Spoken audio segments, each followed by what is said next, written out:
เซฮายสบายดีพี่น้องสวัสดีเด้อพี่น้องปองปายเบิดสุขูสุคนมาพอกันอีกแล้วกับประวงตอนแรงๆพี่น้องมื้อนี้นัดกับอามาล่าว่าสิวิดีโอคอลหากันเพราะว่าก็บ่ได้โทรหากันดนแล้วพี่น้องแต่ว่าแชตปกติยังส่งเสียงหากันปกติเด้อพี่น้องถ่ายวิดีโอส่งหากันปกติก็บ่ได้ผิดบ่ได้เครียดกันเด้พี่น้องเดี๋ยวสิเข้าใจผิดว่าหายกันบ่ได้หายพี่น้องบ่วงกับคอมเมนต์ส่องเพิ่นตลอดเด้ก็ไปเบิ่งไปส้มไปคอมเมนต์อยู่ในส่องเพิ่น ช่วงนี้เห็นอันเงาๆพี่น้องเห็นสาวๆเงาๆเดียวสิโทรหาเพิ่นก่อนแต่ว่าเฮาก็นัดกันแล้วพี่น้องเดี๋ยวโทรหาเพิ่นก่อนว่าเพิ่นสิรับหรือว่าบ่รับหรือว่าเฮ็ดหยังอยู่เดี๋ยวสบายดีไม่ใหญ่เอาคือบ่เห็นไม่ใหญ่จังได้ละ ไดเดี๋ยวนี้ โอ้ย สิเอิ้นพ่อใหญ่ก็เอิ้นโลด เป็นไม่ใหญ่จังได๋น้อกินฮอดข่อยอยู่บ่น้อ คิดฮอดแต่ละมื้อนอนก็บ่หลับคิดฮอดเจ้า นี่ยินข่าวว่าเป็นสาวๆเด้เป็นอิหยังน้อ โดยการสวัสดีจ้าสวัสดี FC บ่าววงเด้อจ้ากินข้าวแรงแล้วไปเอ้ย กินกินอันสวงงูสิงแหม โอ้ยตายแล้ว กินแล้วกินหนึ่งปลา บอกว่ากินงู กินห สิ นึ่ ง งปลาใส่ผัก จริงๆแล้วเฮาศาสนาพุทธถือศาสนาพุทธเขาห้ามกินงูกินหมา โอ้เขากินต้มเทไปกินงูกินหมานั่นมันก็ขึ้นกับคนนั่นล่ะแล้วก็จะวันเนื้อมาเมื่อแสบเลย คิดยังไงโทรมาวิดีโอคอลนี่นะ ไม่เจอกันนานคิดถึงจังเลย โอ้ก็โทรเล่นน้ำนี่ล่ะกับบ่ได้โทรเล่นด้นนะได้ตั้งแต่มากก็บ่ได้โทรมีแต่เสียงเอา อ๋ออัปเดตเอฟซีเจ้าว่านึง แม่น กะคุยร่วมกันกะนานๆเถื่อพี่น้องถามบ่ได้มีเนี่ยจะเป็นเรื่องมีเรื่องถามหาหยังกันกับชวนหน่อยนะจ๊ะเพราะว่าเฮาอยู่ในฐานะหมู่ไม่ใช่แฟนนะคะ แม่น อืม สิหน่อยปัจจุบันพิษกันบ่โอ้บ่ได้พิษกันได้พี่น้องกับปกติ บางเทื่อข่อยก็จะพิดกับเจ้าอยู่ไดเขาคิดจะพิด พิษ มุนหวยแต่บางเทื่อวางบุญบังไฟบางใดนี่เพิ่นก็บ่ได้มาพี่น้องตอนแรกเพิ่นก็ว่าสิมาอยู่นางตอนแรกนางก็ว่านางก็คิดว่านางจะบ่ได้ไปดอก ลูกไปอยู่ บัดแล้วเขาจนว่าเด็ก2 ทุ่มแล้วข่อยจนอาบน้ำเข้าห้องแล้วเขาสลอยบอกชวนป้าซะมันเป็นปางสิสุดท้ายแล้วก็เลยว่าไป มาจากโมงมานี่ เที่ยงคืนหรือตี 1ประมาณนี้แหละ วันอยู่บ่ คนหลายเกิน หลาย อ๋ออันเขาลำวงนะ แม่นเขาวง บ่โอ้ เขา เขายังบ่เคยเข้าวงนั่นลาน้อยมีไส้ยังบ่ทันได้เข้าวงลาน้อยมีไส้โอ้มื้อนั้นก็ไปสวรรค์เด้วันที่20พอดีข่อยมาพอดีนั่นน่ะมื้อนั้นมื้อวันที่21บ่มีรถเพราะว่าบ่ได้เอารถจักรไปนี่ก็ไปทำบุญแล้วก็มาบ่ได้ไปเล่นซ้ำ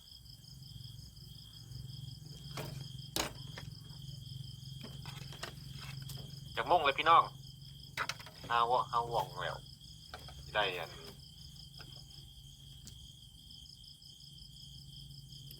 เมื่อวานก่อนก็ไปเบิ่งหมาลำเรื่องก็มากับนางเฒ่าก็ไปซะเที่ยงคืนรู้จักโมงบ่ายตี 2ตี 3ไม่รู้ มันจะเอาหมักกันทำน้ำเหลืองมาเนาะบ้านข่อยบ่มีครับ คนหลาย อยู่บ้านบ่ค่อย บ่ จัง ม่วนซ้ํ มันลำเหลืองผมบ่เล่นบ่แม่นวงเหมือนผู้บ่าวเพิ่นเด้ เป็นจังได๋เดี๋ยวนี้ไปฮอดไสแหละอันนี้ว่าเรื่องความหากอีกแล้วฮะ หืมรู้เรื่องผู้บ่าวไส ผู้บ่าวหมอลำน่ะเด้ ว่าหมอล ชื่อเพื่อนกับข่อย ำสิบ่าวงบ่ โอ้ยแล้วก็เป็นยูทูบเบอร์มือใหม่รุ่นน้องนี่แหละเราเป็นคนปากเซ บุษวนละมาลิน แค่ บ้า เรา นเอง ทักทักถามมาคุยเรื่องเกี่ยวกับ YouTube นี่แหละพอส่องเพิ่นปิดรายได้เพิ่นเฮ็ดผิดกฎเราก็เลยมาถามก็แค่นั้น บุษวนมาเล่นอยู่บ้าน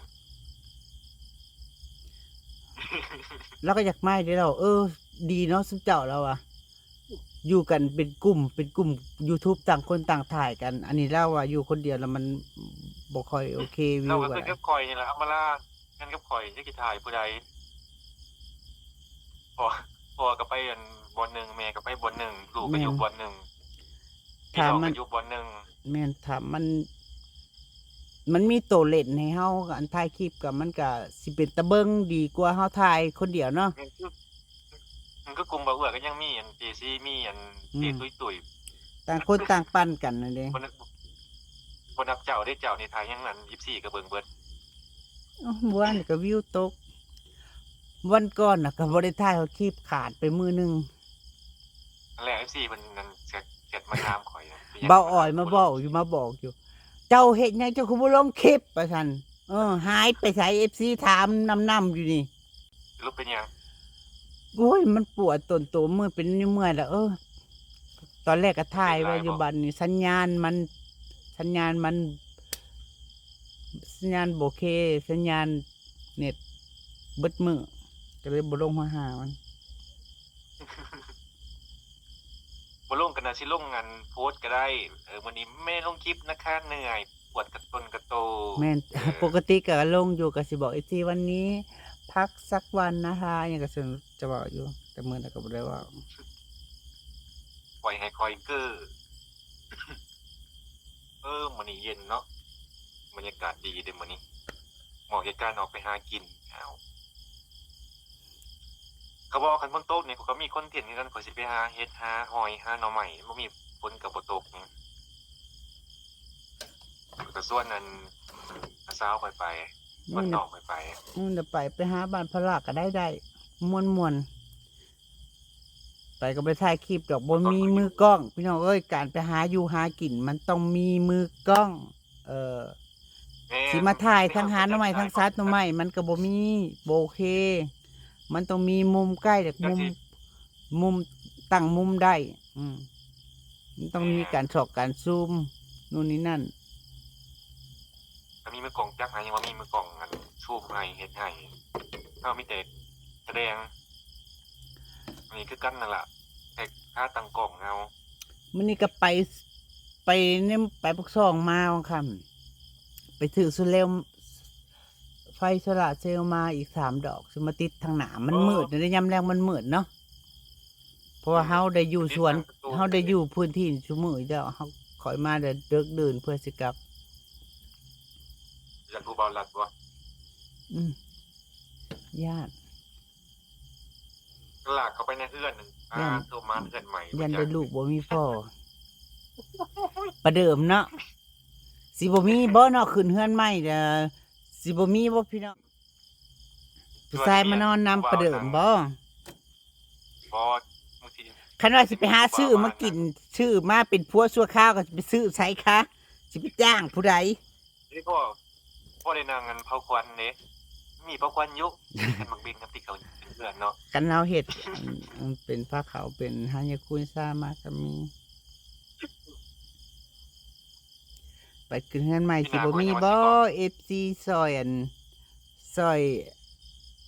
ซอยจ้างมาลำเรื่องมาให้ชาวบ้านเบิ่ง เอา ผู้ใดใจดีก็ออกคนละครึ่งก็ได้อืม เนาะของคนละเครื่อง วง เนาะ มาลำเรื่องอยู่แล้วก็บ่ได้แพงดอก6-7 หมื่นประมาณนี้แหละ 6-7โอ้ เอาวงที่ข่อยจ้างมาตอนขึ้นเฮือนอยู่เฮือนที่นอนอยู่เด้70,000หลาย3 ปี4 ปีเด้4-5 ปีแล้วเนาะพี่น้อง4-5 ปี ไป เด้ เจออยู่ก็เคยเบิ่งนั่นไปเคยเบิ่งมาลํเรื่องอยู่มีวงหยังวะมีนักร้องดังๆอันนี้หน่อยมื้อนี้โศกอันนี้ เนาะ เค มั ย น เบิ่ นี่ งอ โจ ยู่ก็เคยเบิ่งวงเดียวนั่นล่ะก่อนไปบุญเด้หน่อยมื้อนี้โศกอันนี้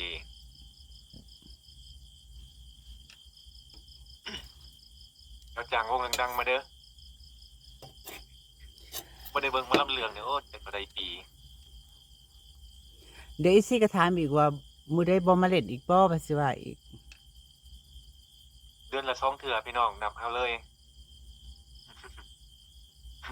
เดือนละ2เทื่อ ไปอาจสิบ่ได้ค้างคืนพี่น้องอาจสิไปกลับไปเสาร์แรงกลับเสาร์แรงกลับอาจสิบ่ได้ค้างคืนจ้า จะมาค้างคืนเทื่อละ3มื้อเนาะ 3 มื้อ4มื้อแม่นยุ่นยอดวิวเพิ่นสูงพี่น้องแต่ว่า แต่ว่าก็เกรงใจเพิ่นคือโอ้อธิบายในคลิปนั่นน่ะ เพิ่นก็ว่าอ ควา ยู่ มเกรงใจมัน เกรงใจ แม่น ถ้าก็เข้าใจได้สำหรับคนแขกมาเนาะก็แบบว่ามาอยู่หลายคืนก็เข้าใจความรู้สึกนั่นๆเนาะคิดใช่ตัวเองกันดี แต่ที่จริงก็บ่ใครเกรงใจนะพี่น้อง มันถามกัน เกรง บ่ได้ คิดว่าเกรงใจยันเปลืองข้าวเปลืองน้ำบ่ซ้ำข้าวซ้ำน้ำ มันอยู่คืนหนึงกันน่าสิได้อยู่3-4 คืนนี่มันก็เป็นไงได้บ่แต่ว่ามันก็มวนบ่ไปพุ่นมันก็มวนพี่น้องมันก็คือเฮือนเจ้าของนี่นะ แต่เพิ่นคิดไปเองพี่น้องคนเนื้อนางบ่มีไฟมีอคติดอกจ้าว่าผู้นั้นมาผู้นี้มาแล้วสิว่านั่นแนวนี้มาหลอกมาลวงมาต้มตอกต้มตุนปานสิบ่มีมีไฟเบิ่งไผออก อย่ามีโอกาสเกี่ยวเขาโลดำหน้าอันหน้าโบกแหละก็สิไปซอยแต่ว่าบ่ส่งที่ได้ดำง่ายดอกเบิ่งคักละ แม่นบ่สงสิได้รับงาน น้ำอยู่น้องก็บ่มีกระตายแห่นางแมวบ่ แห่ยำราบ่คะ สิแห่10เทื่อก็บ่ แห่ยำราปีนี้ย่านแรงกว่าเก่าอยู่พี่น้องเอ้ย อันอยากฮู้ว่าเนาะเพิ่นได้สิโซ่กว่าเก่า สงสัยสิได้หนีเขาวัดเลยพี่น้องเอ้ยเอานางยัง เรียกเขามาจะ เป็นหนี้ มาจ่ายก่ อยู่วัดอยู่ได้นี่นะเป็นหนี้สิได้ไปหม้ออยู่ไปปฏิบัติธรรมอยู่ว่าสิพามือไปอยู่แต่ก็ว่า ตอนแรกก็ว่าบ่อยากไปยามนี้บ่อยากไปยามฝนยามหน้าเพราะว่ายามเฮาไปนั่งสมาธิปฏิบัติยามกลางคืนน่ะมันค่อนข้างจะหกเวลาแบบว่าเฮาไปนั่งหม้อจังซี่ต้องใช้เวลาหลายๆชั่วโมงจังซี่ย่านฝนตกฝนน้ำหรือยันงูยันเหี่ยวมันหกยันงูมากัดเมสซี่ตายจังซี่นะ เอาไปย่ำในย่ำแรงบ่ จะไปแฮมแรงเอาซักเลยว่าสิอดเอา ย่ำแรงพัดสิล่มมันนี่ล่มพัดสิล่มมันพัดต้นไม้ใหญ่งาฮักกึ้มกับพี่หลอกอีกแล้ว อยู่ในหันในวัดอันนั้นยังก็เว้นกับนางซีน่ะเห็นตลอดได้ยินตลอด อันยังบ่เคยไปยังมีโอกาสสิไปลิ มันทุกเป็นป่ามันเป็นวัดในป่าท่าเก่า วัด ภา ป่า ษา ท่า เก่า เก่าป่าท่าเก่า เรื่องภาษาเก่านั่นคอยมาตะบานเจ้านะคอยแวอยู่วัดบ้านได้เกาะมันบอนจะพาคอยแวนะทั้งหลัดนั่นบ้านใด ใส่ภาษาเก่าทั้งใดลัด เอา ใส่ กับทางเวบ้านเจ้านั้นมี2ทางเด้ทางหนึงทางปตททางหนึงอันใกล้กว่าปตทนั่นบ้านนี้อยู่หั่นจืออยู่เอามันมี2ทางเวบ้านเจ้าเด้ตั้งแต่ปากซองนั่นมันจะมีทางปตทแล้วก็บ้านนั้นอีกนั่นเอา อ๋อมันต้องให้พี่ น้องให้ซะบ่นะแม่นสมอนน้องให้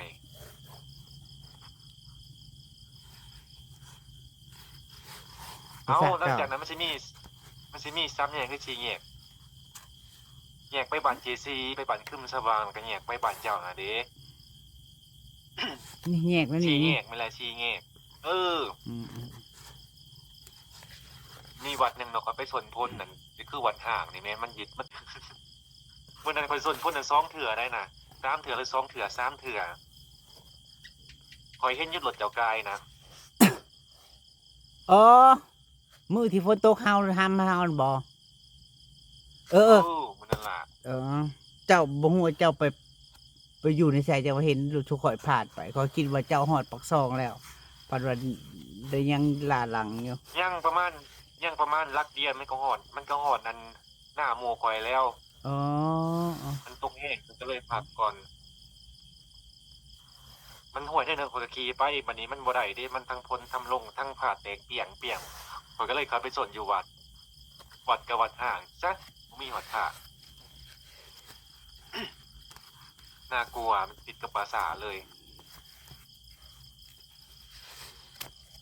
ครับครับ ว่าสิปลูกอะไร เราบ่ได้ นี่ คิดอยาก ไปเอาเครือหมักตำลึงมา เครือตำลิงมาตะบ้านนางสีว่าสิปลูกแต่สิปลูกทางใดมันเริ่มหกแล้ว ปลูกเครือนั้นพักตำนิน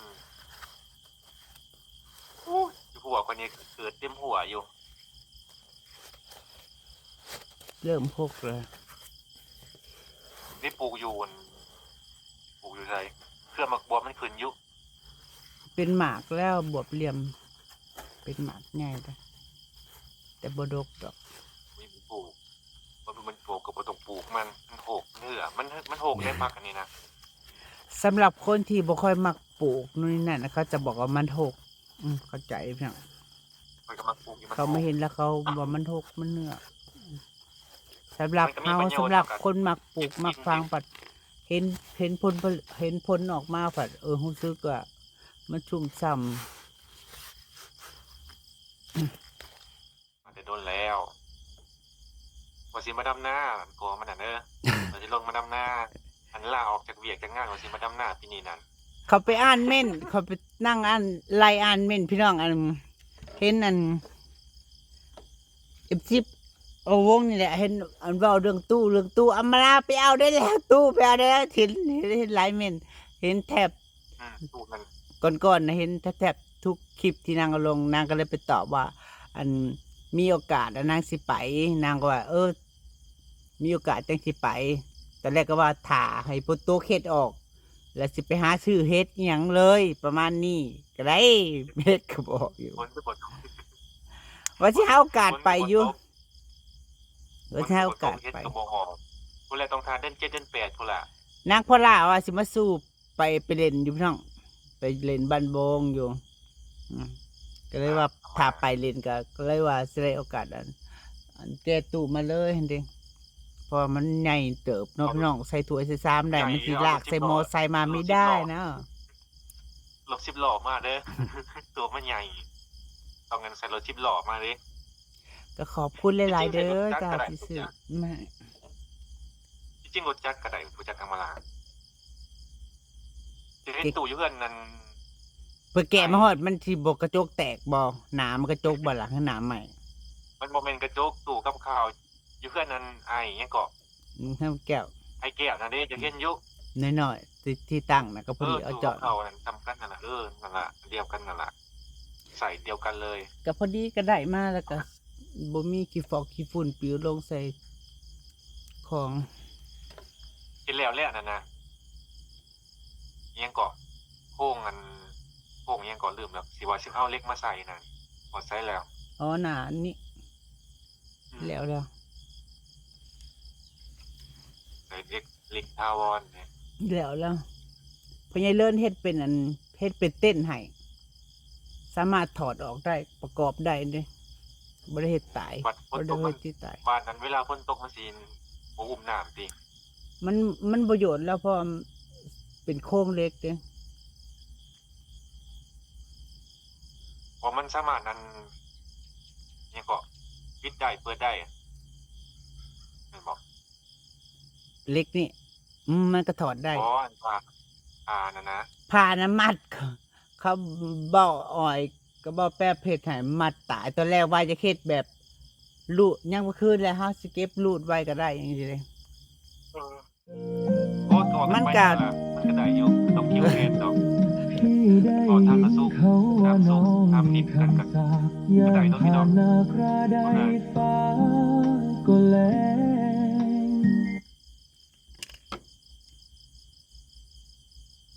ก็มาอัปเดตเด้ที่หน่อยอัน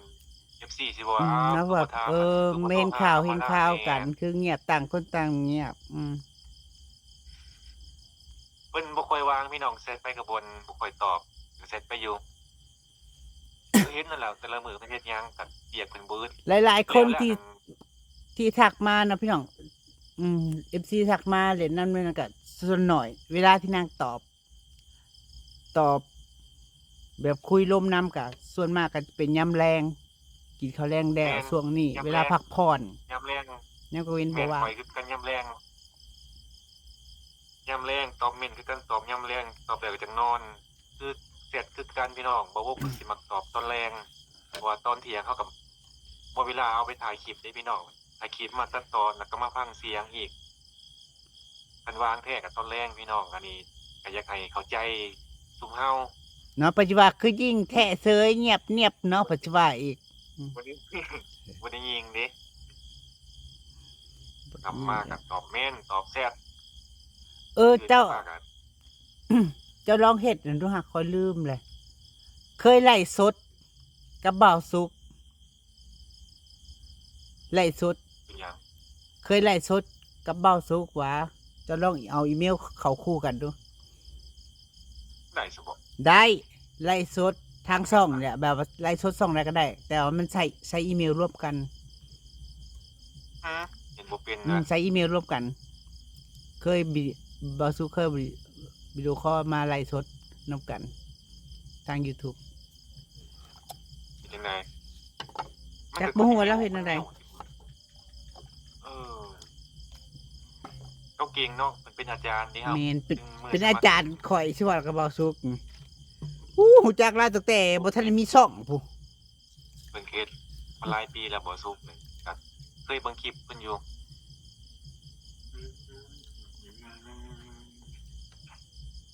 FC ก็จังไห้ไลฟ์สดผู้เดียวก็ได้เพิ่นว่า ลองไลฟ์สดคนเดียวดูทำมากับตอบเม่น ก็นั่งไลฟ์สดคุยกับ FC แบบนี้นานๆเทื่อเพอเฮาเป็นช่องใหม่เด้ช่องใหม่ทักทายกับ FC มาไลฟ์สดพี่น้องที่เป็นกระเคียงห้องอยู่เด้ให้ไลฟ์สดผู้เดียว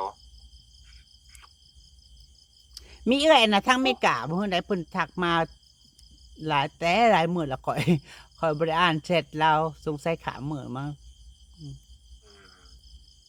เพิ่นว่าอยากให้ กำลังใจคนขยันอย่างประมาณเพื่อจะได้อันนั้นเจ้าสงสัยแล้วให้เจ้าแล้วละมั้ง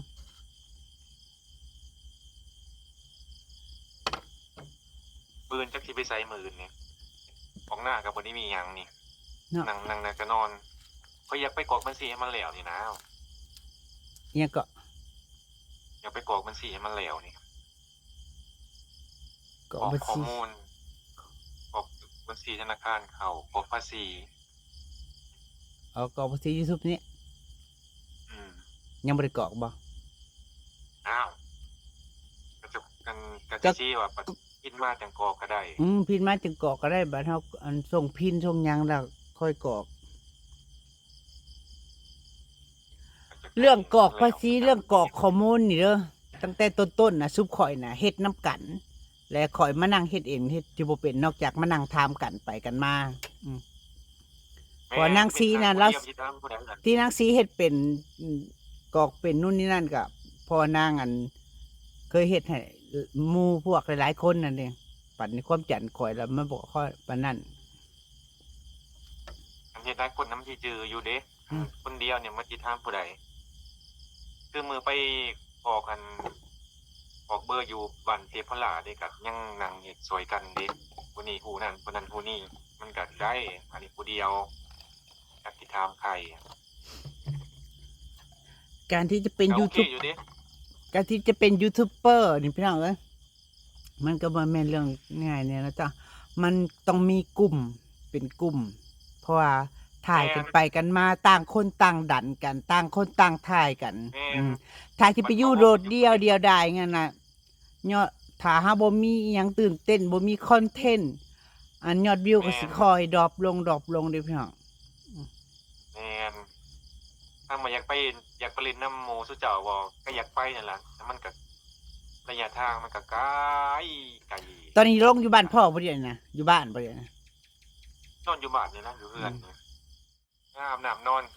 เลิกแล้วเดี๋ยวว่างๆไปเลินนำ หาเวลามา ไป ซ้ำนั่นละพี่น้องก็บ่ได้พิษบ่ได้เกลียดกันดอกก็ปกตินั่นล่ะ เจ้าผ่านมาทั้งพี่ก็แวะมาเล่นเถอะก็แวะมาเล่นหรือว่าตั้งใจมากก็มานอนจักคืน2 คืนก็ได้สิ บ่ น่ะ ไปกลับได้อยู่พี่น้อง ไปกลับสมมุติเช้าไปเล่นกลับมื้อต่อมาก็ไปใหม่ก็เล่นก็กลับ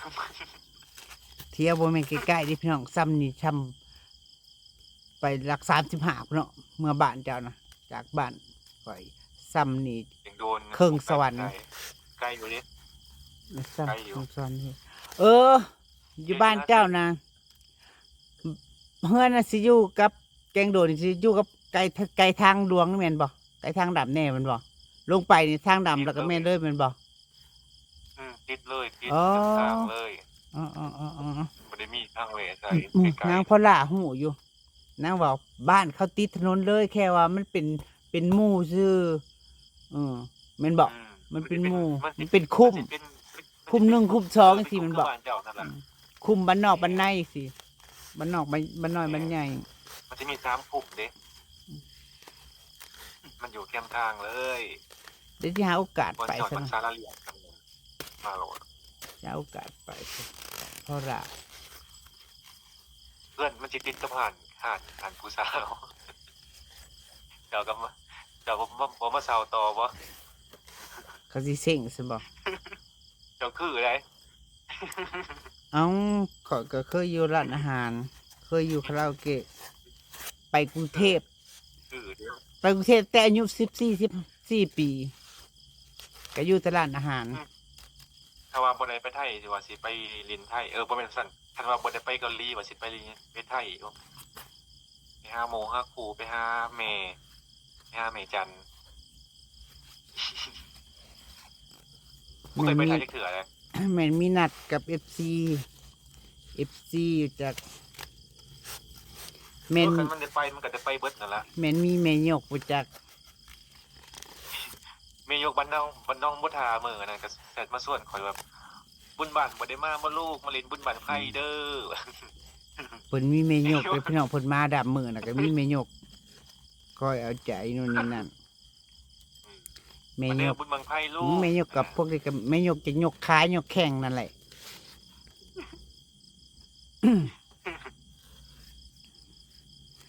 เว้าหลายใหญ่ห้างแล้ว เวลามันก็เนาะพี่น้องตา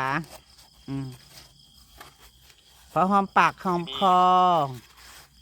พอเว้าร่วมกันพ่อให้พี่น้องรำคาญ อย่ารำคาญหนูพวกหนูเลยจ้าเป่าวงกะยังเป็นยูทูบเบอร์มือใหม่อยู่นะพี่น้องเอ้ยยังกะกะอยู่ แม่นเกิดกะกะจริงๆก็มันก็ไข้กว่าเก่าเด้มันก็ไข้กว่าตอนเริ่มต้นใหม่ๆแม่นบ่ล่ะ แม่น โอเคพี่น้องก็สิประมาณนั้นก็ยังงันฮักแกล้งกันคือเก่าก็ยังบ่ได้เข็ดบ่ได้หายกันดอกเพียงแต่ว่าก็บ่ได้โทรหาเพิ่น แต่เสียดอยู่เด้ก็สิโทรก็ต้องจะไปถามก่อนว่าวางบ่ก็ตอบบ่ว่างก็สิโทรไปโทรสุ่ม4สุ่ม5เพิ่นก็บ่รับเด้ มันเป็นนั่นดาราเป็นคนดัง จ้าดังไพ เพื่อสิ เอาอะไรอย่าห่างพี่น้องจ๋าสารสนิทจ้าสวัสดีค่ะ บ๊ายบาย